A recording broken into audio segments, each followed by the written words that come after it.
Hello guys! So for today's lunch is this one.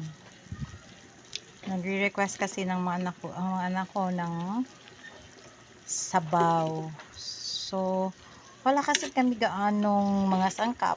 Wala kaming kalabasa. So this is only the veggies that we had. So malayo kasi yung bahay namin sa lungsod. Okay? So medyo malayo. So wala nang oras na bumili. So ito na lang. So this is a ribs na part ng baboy. Ito yung paborito ko.